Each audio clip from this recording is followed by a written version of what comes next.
Hey, welcome back to the show. Let's talk about Der Wienerschnitzel. Bob's Big Boy, See's Candy, and even McDonald's. Now I'm hungry. Name an American food icon. I'm talking to you, 31 flavors. And chances are the roots are probably in California. I recently talked with food historian George Geary about his new book, Made in California. Love this book, Made in California. I am also made in California, so I was very nostalgic about this book.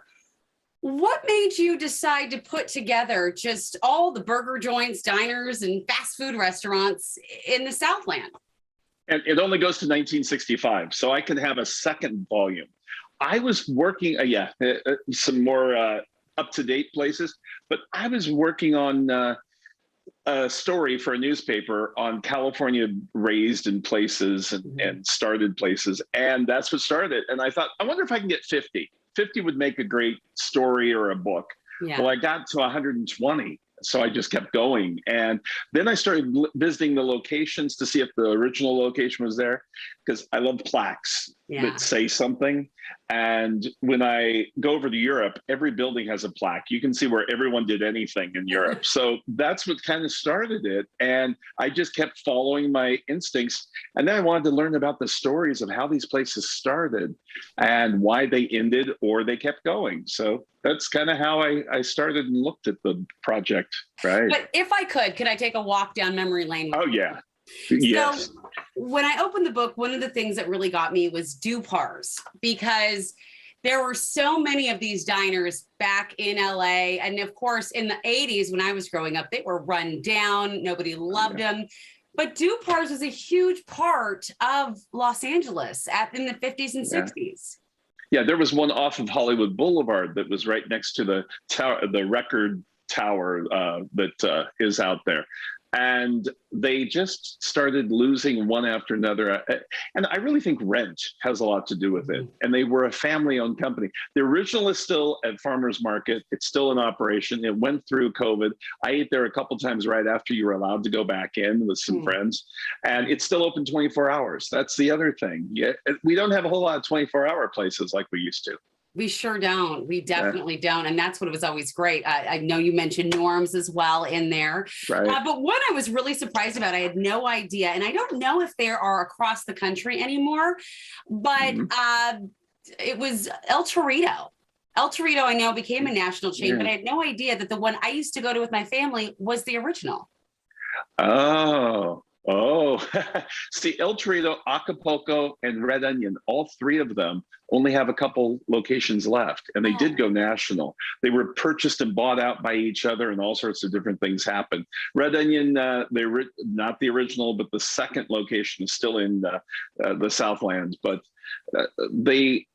there's trends also, you know, different restaurants and things like that. Kind of like Marie Callender's was everywhere. Yes. That's another one. And now they shut right before COVID hit. They shut down about 20 of their locations. Now they only have a handful left, and we hope they last, because that potato cheese soup that's one of the best soups you ever had. The 3-pie combo where you can get a pot pie and a pie. I mean, that's how I lived as a pregnant person. And then some of the things that are nostalgic that are going away that maybe never even did make it national, hot dog on a stick. I mean, that is my childhood right there. That's all I would eat for about a decade. Yeah, mostly at the beach. The very first location is still there, hot dog on a stick. It was called Party Puffs was when it started. And who knew where the name Party Puffs came from? But hot dog on the stick is still in a lot of malls, of the malls that are still left. Yeah. That's the other thing. If you put all of your franchisees like Orange Julius in malls, and the malls are shutting down, then where is your places going? They're going like the mall is. So there's a few standalone places of hot dog on the stick, but yeah, they do the cheese dog, and the secret menu is taking a hot dog and a cheese dog together, and they cut them up and dip both of them, so you bite into it and you have hot dog and cheese. That was even really better. I haven't even eaten lunch yet, so now I'm drooling. So there's that. So many great things. You know, I will say, as someone who was from California and Los Angeles, but now is up here, it is so great to read some of the amazing parts of history there, a history that's not very well preserved. Right. And it has changed drastically. Every year it changes. I was talking to a group last night, about 80-year-olds, And they didn't know some of the places had started right in their own city, like Baskin Robbins.